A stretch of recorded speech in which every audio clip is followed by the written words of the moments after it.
भक्तों को सादर प्रणाम, फिर से उपस्थित है एक नई कथा के साथ। एक बार अर्जुन को अहंकार हो गया कि वही भगवान के सबसे बड़े भक्त हैं।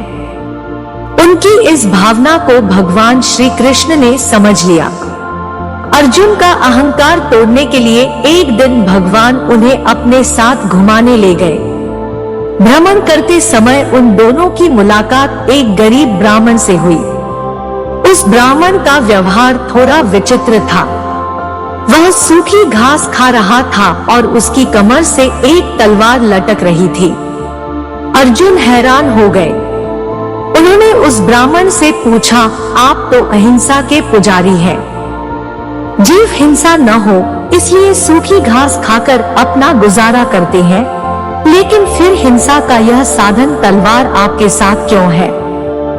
यह प्रश्न सुनकर ब्राह्मण ने जवाब दिया, मैं कुछ लोगों को दंड देना चाहता हूँ। अर्जुन ने उत्सुक होकर फिर प्रश्न किया है, महामना आपके शत्रु कौन है?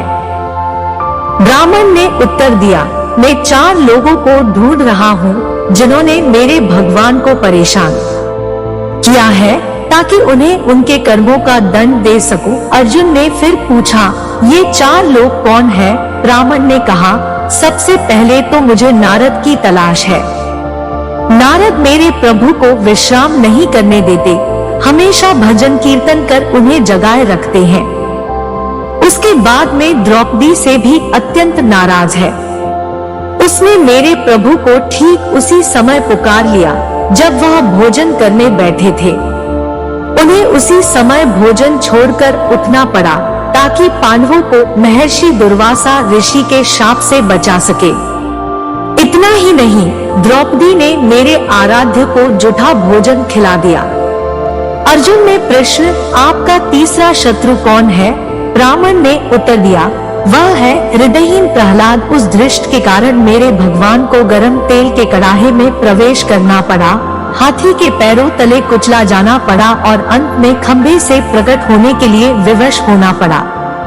और मेरा चौथा शत्रु है अर्जुन। उसका दुस्साहस तो देखिए, उसने तो मेरे भगवान को अपना सारथी ही बना डाला।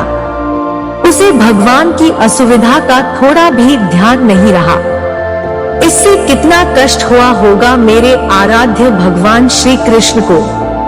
यह सब बताते बनाते उस गरीब ब्राह्मण की आंखों से आंसू बहने लगे। उस गरीब ब्राह्मण की ऐसी निस्वार्थ भक्ति देखकर अर्जुन का सारा अहंकार पानी की तरह बह गया।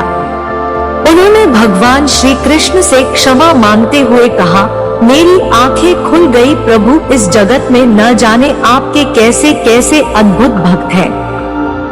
मैं तो उनके आगे कुछ भी नहीं हूँ।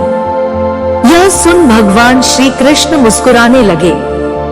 आपको यह भक्ति विषयक कथा कैसी लगी कमेंट करके जरूर बताइए और ऐसी ही धार्मिक कथाओं के लिए हमारे चैनल को सब्सक्राइब भी कर लीजिए।